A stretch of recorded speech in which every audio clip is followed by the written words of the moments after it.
నమస్తే, welcome to Khadri news. ఎండ తండ్రి ఉంటే కూడా ఏం చేస్తాం, గొడుగు పడతాం. అలాంటిది వాసవి మాత్రాన్ని ఏ గొడుగు కూడా లేకు.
అమ్మవారి దేవస్థానంలో ప్రదర్శన చేసి వాళ్ళ తర్వాత వెళ్ళిపోతారు. అసలు స్వామి వచ్చారు. తర్వాత మహిళలు దర్శనంలో బయట కావాలి.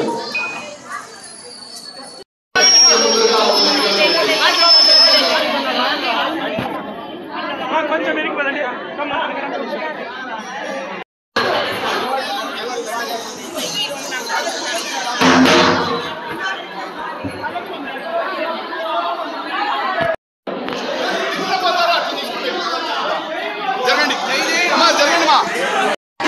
డౌన్ డౌన్ డౌన్ చేయండి, డౌన్ చేయండి, డౌన్ చేయండి.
శ్రీ వాసవి మాత ఆత్మార్పణ దినోత్సవం కావున ఆ ఆత్మార్పణ దినోత్సవం సందర్భముగా శ్రీ వాసవి మాతని 102 కలశములతో 3 ప్రధాన కలశములతో అమ్మవారిని తిరువీధుల గ్రామోత్సవం చేస్తూ ఈ కార్యక్రమాన్ని ఆర్యవైశ్య సంఘం, ఆర్యవైశ్య యువజన సంఘం, ఆర్యవైశ్య మహిళా సంఘం, వాసవి యువసేన, మిగతా అనుబంధ సంస్థలు వీళ్ళందరూ కూడా ఈ కార్యక్రమానికి ముందుండి నడుపుతున్నారు.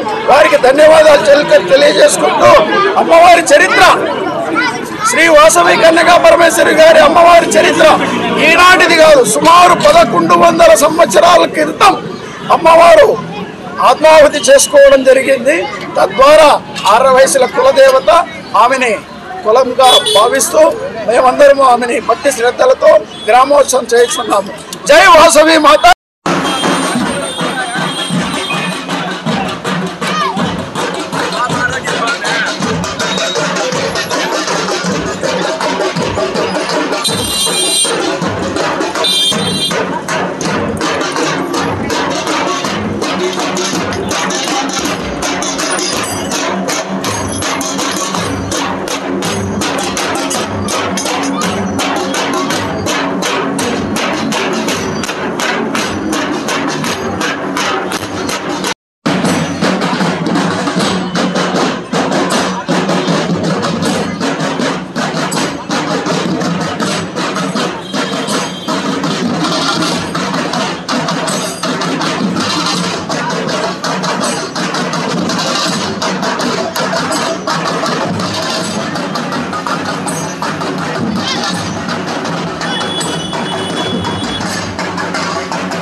ఈరోజు అమ్మవారి ఆత్మార్పణ దినోత్సవము. అమ్మవారు ప్రపంచానికి సందేశం ఇచ్చిన రోజు. మనుషులన్న తర్వాత ఒక విలువలతో బతకాలి అనేది చూపించిన దినము. ధనానికో ఆస్తికో దేనికి ఆశపడకుండా మన విలువలు, మన కుల ధర్మాలు ఖచ్చితంగా పాటించాలి. అప్పుడే సంఘానికి ఒక సందేశము అందుతుంది, ఒక ఆదర్శవంతమైన సమాజం ఏర్పడుతుంది అనేది అమ్మవారు మనకి చాటిన దినోత్సవం. ఈరోజు అమ్మవారు ఆ దైవంలో కలిసిన రోజు. మనమందరినీ అలాగే ఉండమని కోరుతున్నాం.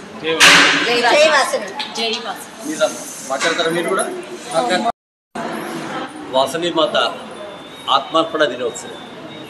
నేటి సమాజంలో ప్రతి ఒక్కటి స్వార్థంతో ఉన్నటువంటి ఈ రోజులకి మనం వాసవి మాత యొక్క ఆదర్శంగానే యావత్తు ప్రపంచము శాంతిగా ఉంటుందని. ఆత్మార్పణ అంటే సమాజం కోసం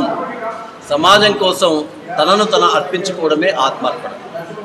ఆ యొక్క వాసవి తల్లి యొక్క ఆదర్శంతోనే మహాత్మా గాంధీ కానీ, పొట్టి శ్రీరాములు గారు కానీ ఈ దేశానికి స్వాతంత్రం, ఈ రాష్ట్రాలకి స్వయం ప్రతిపత్తి కూడా భాషా ప్రయుక్త రాష్ట్రాలుగా కల్పించారు. అటువంటి వాసవి మాత ఆదర్శంతో కదిరి యొక్క పట్టణంలో ఆర్యవైశ్య సంఘం, ఆర్యవైశ్య మహిళా సంఘం, ఆర్యవైశ్య యువజన సంఘం, వాసవి క్లబ్, ఆర్యవైశ్య అనేక సంస్థలు అందరూ కూడా వాసవి మాత యొక్క ఊరేగింపు చేశారు. ఇది అందరికీ ఆదర్శంగా మనం భావిస్తాం.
తెలుగుదేశం పార్టీలోకి రావాల్సిందిగా ఆహ్వానించడానికి వచ్చాం.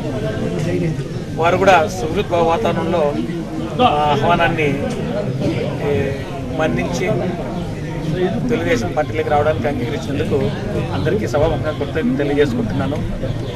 అలాగే గతంలో కాంగ్రెస్ పార్టీ రాజకీయాల్లో వాళ్ళు ప్రముఖంగా పాత్ర పోషించారు. ఇవాళ ఈ 5 సంవత్సరాలు జగన్మోహన్ రెడ్డి గారి పరిపాలన చూసిన తర్వాత కూడా కాంగ్రెస్ పార్టీ విధానాలు వేరు, వైఎస్ఆర్ కాంగ్రెస్ పార్టీ విధానాలు వేరు. సో వీటి తేడాను గమనించి ఇవాళ తెలుగుదేశం పార్టీకి వాళ్ళు పలకడానికి ముందరకు వచ్చినందుకు మనస్ఫూర్తిగా ధన్యవాదాలు తెలియజేస్తున్నాను. గతంలో నేను రాష్ట్రాల దగ్గర పనిచేసినాను. నాకు బాగా మెచ్చి ఆయన దగ్గర పనిచేసినాను. తర్వాత పరిస్థితులు కదా తర్వాత చెప్తాను. ఇంకా మా వాళ్ళు రావాలి, కొంతమంది లేరు. వాళ్ళ అభిప్రాయం కూడా కనుక్కోవాలి. తప్పకుండా ప్రజాభిప్రాయం సముచితమైన నిర్ణయం.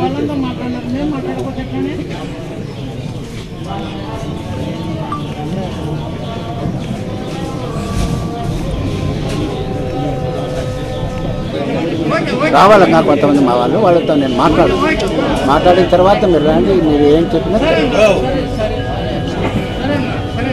అందరూ సహకరించమని చెప్పేసి వాళ్ళకి కోరడం జరిగింది. అందుకు వారు కూడా సానుకూలంగా స్పందించడం జరిగింది. ఖచ్చితంగా వాళ్ళు 1-2 రోజుల్లోనే మంచి నిర్ణయం తీసుకుంటారని, వారి నిర్ణయం మేరకు అవసరమైతే మా అధినాయకుడు చంద్రబాబు నాయుడు గారితో కూడా సంప్రదింపులు జరుపుతున్నాను. ఆయనతో కూడా సమయం కోరుతున్నాను. బహుశా ఆయన రేపటిదాకా కొంచెం బిజీగా ఉంటారు. సోమవారం నుంచి విజయవాడలో ఆయన ఉండేటువంటి పరిస్థితులు ఉన్నాయి. కాబట్టి సోమవారమో మంగళవారమో ఆలోచన చేసుకుని వాళ్ళ నిర్ణయం వచ్చిన తర్వాత దానికి అనుగుణంగానే ఒక డేట్ ఫిక్స్ చేసుకుని అక్కడే వీళ్ళని తీసుకోవాలనే నా ఆలోచన ఉంది. అంతేకాదు చంద్రబాబు నాయుడు గారి సతీమణి, మా అందరికీ తల్లి లాంటిది భువనేశ్వరమ్మ, ఈ నియోజకవర్గంలో ఆయన చంద్రబాబు నాయుడు గారు అరెస్ట్ అయినటువంటి సమయంలో కొద్దిమంది హఠాత్మరణం చెందినారు తెలుగుదేశం పార్టీ కార్యకర్తలు, కుటుంబ సభ్యులు. అందులో భాగంగా తలుపుల మండలంలో మహేష్ కావచ్చు, ముస్టిపల్లిలో చంద్ర కావచ్చు, అదేవిధంగా కొర్తికోటలో ఒక ముస్లిం కుటుంబానికి చెందినటువంటి తెలుగుదేశం పార్టీ కార్యకర్త కావచ్చు, ఒక 4 మృతి చెందడం జరిగింది. ఇంకొక వ్యక్తిని శ్రీనివాసులు అని చెప్పేసి వడ్డెర కులానికి చెందినటువంటి వ్యక్తి వడ్డిపల్లి ఎన్పికుంట మండలం, అది కూడా దీన్ని ఇన్కార్పొరేట్ చేస్తున్నాం. ఎందుకంటే ఆ సమయంలో ఆయన కూడా మృతి చెందడం జరిగింది. వీళ్ళందరి మృతి కూడా మాకు పార్టీగా తీరని లోటు అని చెప్పేసి ఆ రోజు నుంచి ఈ రోజు వరకు ఆలోచన చేస్తున్నాం. ఆమె ఆ కుటుంబాలని పరామర్శించడానికి, తెలుగుదేశం పార్టీ తరఫున ఆదుకోవడానికి కూడా ఆమె వస్తూ ఉన్నారు. ఆ సందర్భంగా ఈ రోజున ఉన్నటువంటి నాయకులు అంతలోపే ఒక నిర్ణయం తీసుకుంటారు. ఆ రోజున కూడా వాళ్ళు భువనేశ్వరమ్మ కార్యక్రమంలో కూడా పాల్పంచుకుంటారని చెప్పేసి నేను కూడా ఆశిస్తూ ఉన్నాను, ఆహ్వానం కూడా పలుకుతూ ఉన్నాను.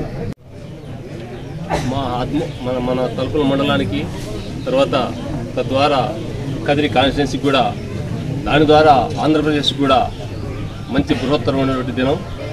గత 40 సంవత్సరాలుగా వాళ్ళకు ఓటు హక్కు వచ్చినంత వరకు, వచ్చినప్పటి నుంచి కూడా కాంగ్రెస్ పార్టీలో నుంచి, అందులో నుంచి మళ్ళీ వైఎస్ఆర్ పార్టీకి ఓట్లు వేసి వాళ్ళు ఒక రాజకీయంలోనే మండల స్థాయిలో వాళ్ళకు ఎన్ని పదవులు ఉన్నాయో అన్నీ కూడా అలంకరించి రాజకీయం అంటే ఏమనే ఒక విధంగా ప్రతి ఓటర్ కాంచి కూడా నాయకుల వరకు తెలియజేసినటువంటి గురువులు వాళ్ళు. అలాంటి గురువులు ఈరోజు వాళ్ళకి దాదాపుగా 60 సంవత్సరాల వయసు పైబడింది. ఈరోజు అలాంటి వ్యక్తులు ఈరోజు నాయకత్వం బాగలేదు, ఈ నాయకత్వం బాగుందని చెప్పి ఆలోచన చేశారంటే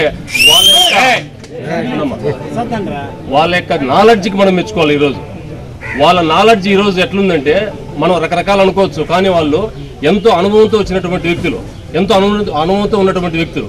అలాంటి వ్యక్తులు ఈరోజు ఈ నాయకత్వం బాగాలేదు, ఈ అభివృద్ధి జరగలేదు, ఈ పరిపాలన పూర్తిగా అగమ్య గోచరంగా ఉంది అని నాలెడ్జ్ వాళ్ళకి పూర్తిగా ఆసన్నమైంది. కాబట్టి ఈరోజు గతంలో చూసినారు వాళ్ళు అన్ని ఎంతోమంది ముఖ్యమంత్రులను చూసినారు, ఎంతోమంది ఎమ్మెల్యేలను చూసినారు, వాళ్ళు చూడడం రాజకీయం లేదు, వాళ్ళు వినటువంటి ఈ రాజకీయ పరిస్థితుల్లో. ఇలాంటి పరిస్థితుల్లో వాళ్ళు అంతా మొత్తం ఆలింగనం చేసుకుని ఇక పరిస్థితులన్నీ కూడా అవగాహన చేసుకుని ఇట్లయితే ఈ ఆంధ్రప్రదేశ్ ముందుకు పోవాలన్నా, పేదలు అభివృద్ధి చెందాలన్నా కూడా ఇది కరెక్ట్ అయిన పరిపాలన కాదని చెప్పేసి ఈరోజు వాళ్ళు తెలుగుదేశం పార్టీకి రావడం. తర్వాత ఇక్కడ చూస్తున్నారు 20 సంవత్సరాల నుంచి కూడా కదిరి కాన్స్టిట్యున్సీలో ఏకైక లీడర్ ఉన్నటువంటి నాయకుడు కందికుంట వెంకటప్రసాద్ అన్న గారు. ఎంతోమంది ఎమ్మెల్యేలు చూసినారు, ఎంతోమంది నాయకులను కూడా చూసినారు. వీళ్ళకి అన్ని చెప్పాల్సిన అవసరం లే, వాళ్ళ నాయకత్వం అట్లా ఈ విధంగా ఇమిడింపజేసినారు. అలాంటి వ్యక్తులు ఈరోజు మన పేదలందరికీ అండగా రావడం, కందికుంట వెంకటప్రసాద్ గారి నాయకత్వాన్ని బలపరిస్తే తప్ప ఈ కదిరి కాన్స్టిట్యున్సీలో పేదలకు కానీ బడుగు బలహీన వర్గాలకు కానీ న్యాయం జరగని ఉద్దేశంతోనే వాళ్ళు పూర్తిగా ఆలోచన చేసి ఈరోజు తెలుగుదేశం పార్టీలోకి రావడం.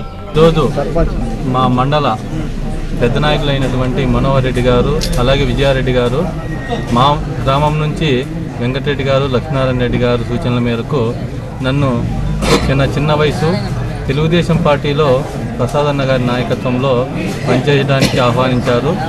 వాళ్ళందరి అభిప్రాయం మేరకు, వారందరి కోరిక మేరకు చిన్న వయసులోనే ఈ తెలుగుదేశం పార్టీ బడుగు బలహీన వర్గాల పార్టీ.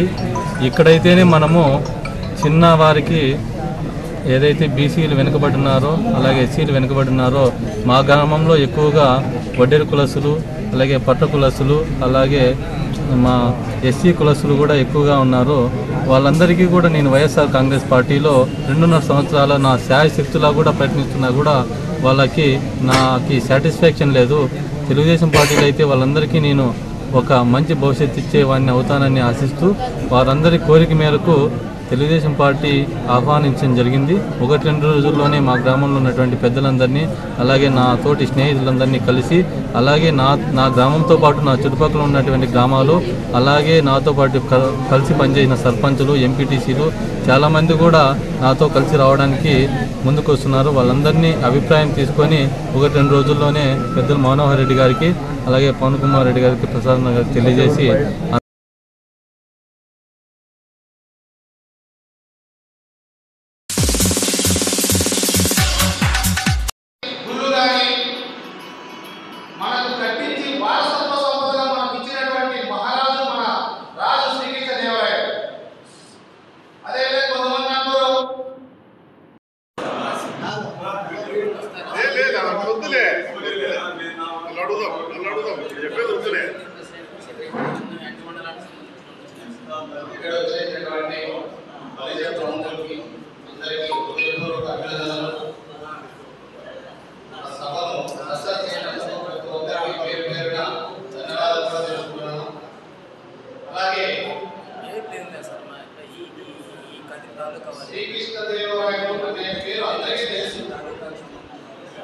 కానీ ఆ చరిత్ర కూడా మనం కొద్దిగా చదవాలి, అప్పుడప్పుడు తెలుసుకోవాలి కూడా. ఎందుకంటే శ్రీకృష్ణ గారు తండ్రి ఎవరు, తల్లి ఎవరు అంటే కూడా చాలా మంది తెలియదు. ఇది ఒక్కరిగానే కాదు, చాలా మందికి మనం అవగాహన కూడా తెచ్చుకోవాలి. కొంతమంది అంటుంటారు శ్రీకృష్ణ దేవరాయలు మావాడు, మీ కొడుకు కూడా ఎట్లయితాడు. దానికి ఒక చరిత్ర ఉంది, ఆ చరిత్రను కూడా మనము తెలుసు. దేవాలయం ఉంటే మేము కూడా దాన్ని ఆచరించుకొని మేము ఏర్పాటు చేసుకున్నాం. ఆ రోజు ఏలూరు దేవాలయం కూడా మేము చేస్తాము. దయచేసి అందరూ కూడా కోరుతున్నాం.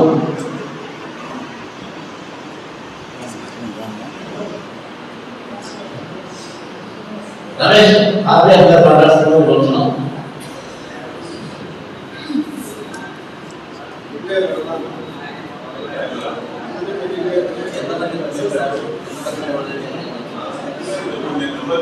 తర్వాత అది పోతాం బాధ్యత అనేది బాధ్యత అనేది మర్చిపోతున్నారు. ప్రతి ఎన్నో పార్టీలకు మనం ఎవరో సాగే వాళ్ళు అన్ని పార్టీలకు మనకి సపోర్ట్ చేసినాం, ఖర్చు పెట్టుకున్నాం, మంది మన కార్యక్రమం అంటే కూడా ఎన్ని పెట్టుబడి అవుతారు. చాలా కూడా చూసాడా ఎన్ని చెప్పినా కానీ మన కార్యక్రమం కూడా మన చేతిలో పోతున్నాం. ఎన్ని పార్టీలలో ఉన్నా, ఎన్ని రాజకీయాలు ఉన్నా, మంది అనేది ప్రతి ఒక్కడు ఎప్పుడు పాల్గొని మనం సక్సెస్ చేసుకుంటామో అవతల వ్యక్తికి కానీ ఇందరిలో గుర్తు గుర్తుంది. మన కార్యక్రమం మనం సరిగ్గా చేసుకునేటప్పుడు మనం బలహీనవుతాం. వాళ్ళేదో జాగ్రత్త ప్రజల్లో తిప్పుకుంటే వాళ్ళకి ఏమి కాదు. కొన్ని కులాలుగా చూసాను, ఈ జిల్లాలో చూసాను ప్రత్యేకంగా. ఇప్పుడు ఎన్డీఎల్సీలు కానీ ఎంపీలు కానీ ఎంపీలు కానీ ఇప్పుడు అయ్యి దాదాపుగా కొన్ని కులాలు ఏం దిక్కులేని కులాలు ఎంపీ ఎంపీలు అయినారు. వారి తండ్రి వచ్చి నరసా నాయకులు నాగలాంబ దంపతులకి 3వ సంతానంగా శ్రీకృష్ణదేవరాయలు జన్మించారు.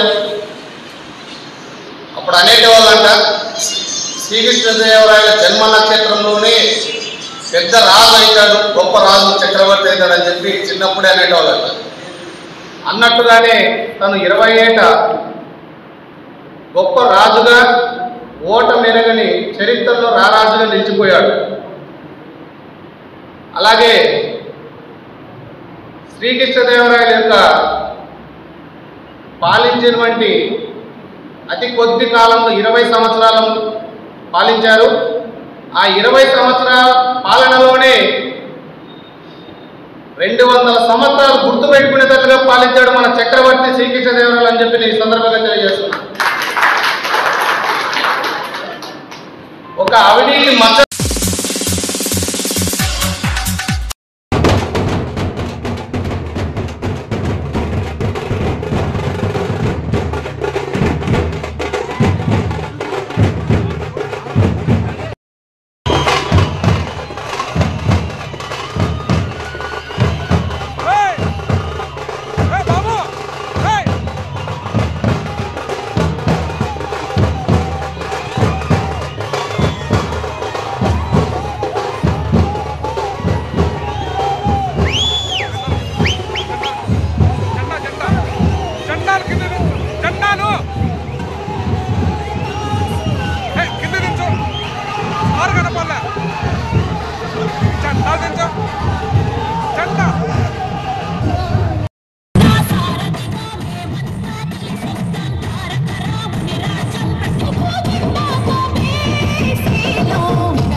శంకర్ నాయక్ శివపన్ కాదు నేను చెప్పేది బయట బాబు చాలా బొచ్చలు ఉంటున్నాయి పెరుగులు.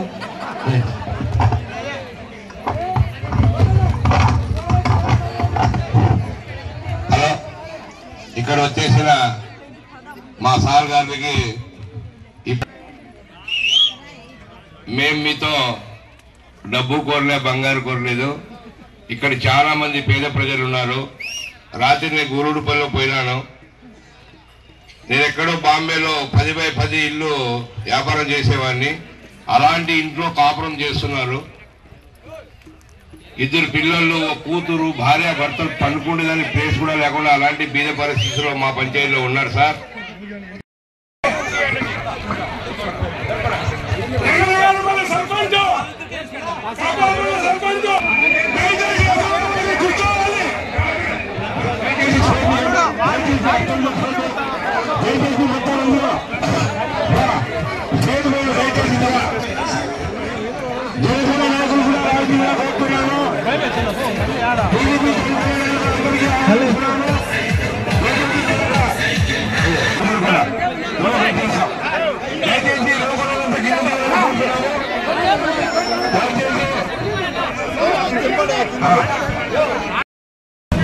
చాలా చాలా పెద్ద కోరిక కోరుతాడేమనుకున్నా. ఇందులో పెద్ద ఇబ్బంది లేదు. మనం అన్ని కార్యక్రమాలు చేసాము. ఇది చాలా చాలా చిన్న పని. తప్పకుండా మీరు ఎన్ని ఇళ్ళు అడిగితే అన్ని తప్పకుండా ప్రభుత్వం వస్తే శాంక్షన్ చేపిస్తామని చెప్పేసి అదే పెద్ద విషయం కాదు.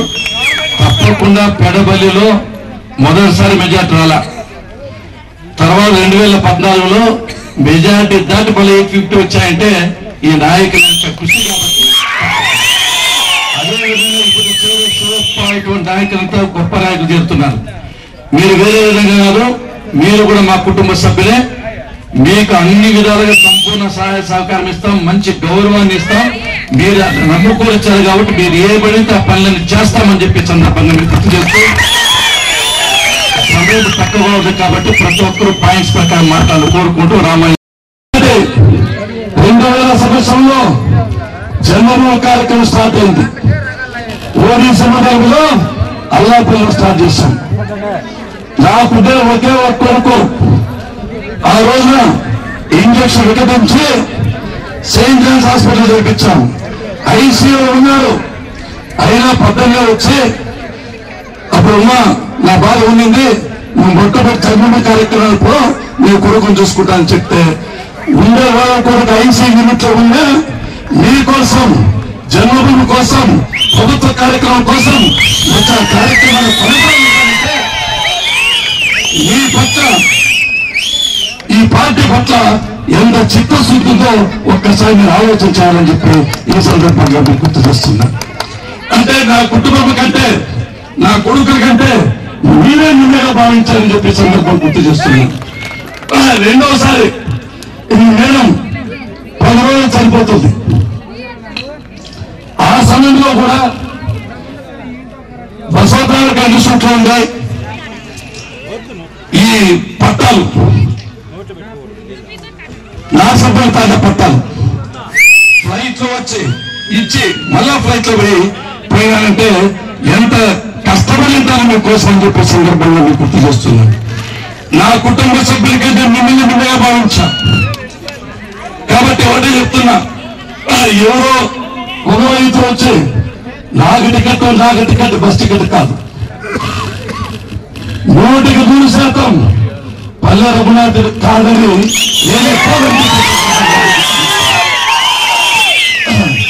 బీసీలు అంటే నేను లేకపోతే కిష్టప్ప గారు ఉన్నారు. ఎవరో ఎక్కడో వచ్చి వారి ముక్కులో తెలుసా, వారి క్యారెక్టర్ తెలుసా, మీ ముఖాలు చూసాడా, పోనీ ఎన్ని మండలాలు తెలుసా, ఎన్ని గ్రామ పంచాయతీ తెలుసా, ఎన్ని ఎంపీ తెలుసా. కాబట్టి ఎటువంటి పరిస్థితుల్లో కూడా ఎవరైనా పిల్లలతో చేస్తే సహించే ప్రసక్తి లేదని చెప్పి ఈ సందర్భం గుర్తిస్తున్నాను. ఒకటే, నా కోసం రాను, నాకు అన్ని పుస్తకాలుగా ఉన్నాయి, డబ్బు లేదా, పొలపలేదా, చిన్న పిల్లోని ఎక్కడ కట్టుకుంటే పిల్లోడైనా పల్లె రఘునాథ్ తెస్తారంటారు. అందరికీ తెలుసు నాకేం కావాలా, ఈ దాని మీద కష్టపడాలా, రాజమాత ఉండొచ్చు కదా, ఫ్రీగా ఉండొచ్చు కదా, ఓ మహేశ్వర సామ్రాజ్యం ఉంది నాకు మీకు తెలుసు కదా, 4000 ఉద్యోగస్తులు, పెద్ద పెద్ద కాలేజీలు, భవంతులు అన్ని పెట్టుకొని మీ దగ్గరికి ఎందుకు వస్తున్నా, మీకు సర్వీస్ చేయాలి. ఎవరికైతే ముందు పొరపాటు చేస్తానో సహాయం చేయలేకపోయానో వాళ్ళకి సహాయం చేసి తీరాలని, ఎవరికైతే కేసులు ఇబ్బంది పడుతున్నారో వాళ్ళ కేసులని పరిష్కారం చేయాలని వస్తున్నాను. ఎవరైతే బిల్లులు రాలేదో కష్టపడుతున్నారో వడ్డీలు కడుతున్నారో వాళ్ళు బిల్లులు ఇప్పుడు వస్తున్నారు తప్ప నేనే డబ్బు సంపాదించాలి కాదు. నేనేమన్నా బిల్లు అందరూ వసూలు చేస్తారా, పోలీస్ భూదండం చేస్తారా, పరిశీలన లేవట్లు తీసుకుంటారా, ఇచ్చే తప్ప తీసుకునే అలవాటు నా ఇంట వంట లేదని చెప్పి ఈ సభలో మేము అడుగుతున్నా, పల్లె రఘునాథ్ రెడ్డి ఈసారి పోటీ చేయాలి, ఎమ్మెల్యే కావాలని వచ్చి చెప్పండి. చంద్రబాబు చెప్తారా, నమ్మమంటారా? ఓకే, మీ రుణం తీర్చుకోవాలని చెప్పే సందర్భం గుర్తు చేస్తూ, నాకుంటే పిల్లలు వాళ్ళు బాగా బతుకుంటారు. మేడం స్వర్గంలో ఉంది, ఎవరైనా మీ ఇంటేది, ఎవరు మీ ఇంటేది మీరే. మీ మీరే నాకు సర్వస్వం, మీరే నా కుటుంబం, మీకోసం సేవ చేస్తానని చెప్పి ఈ సందర్భంగా మీకు గుర్తు చేస్తూ, ఏది ఏమైనా ఈరోజు పార్టీలు చెబుతున్నారు. శివప్ప, శంకర్ నాయక్ చూసుకుంటా, శివయ్య గారు తప్పని కొట్టండి. నమస్కారం పెట్టండి. బొగ్గల చెన్నయ్య, బొగ్గల శంకరప్ప, వెంకటేష్, లక్ష్మణ, శ్రీరప్ప, నాగభూషణ.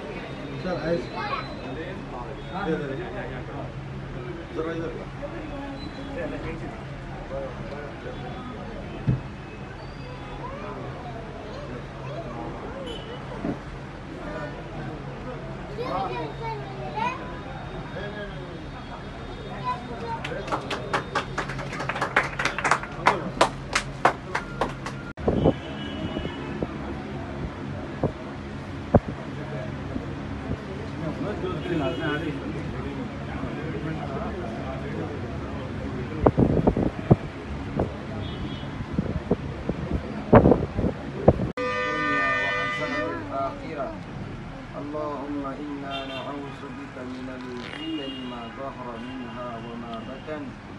اللهم إنا نعوذ بك من الهم والحزن، ونعوذ بك من اليأس والكسل، ونعوذ بك من الجبن والبخل، ونعوذ بك من غلبة الدين وقهر الرجال.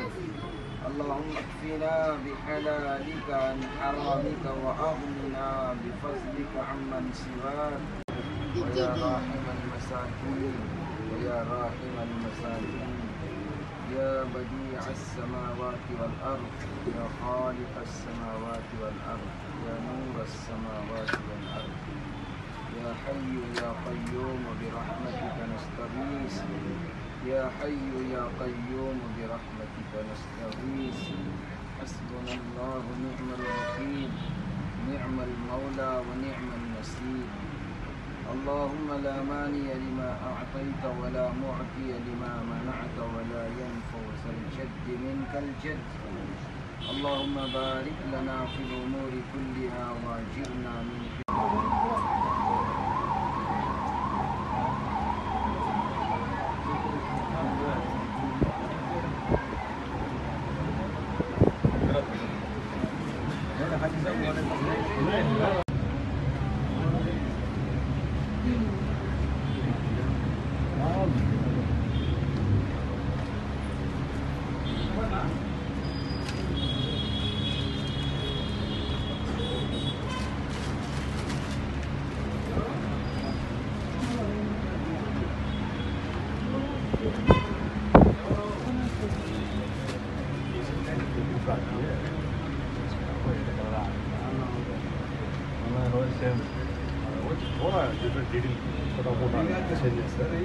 बड़े बुक आना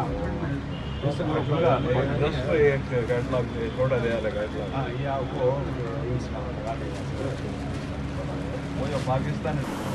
ఇది ఇప్పటివరకు నా అప్డేట్స్. మరిన్ని అప్డేట్స్ కోసం చూస్తున్నానండి ఖాద్రి న్యూస్.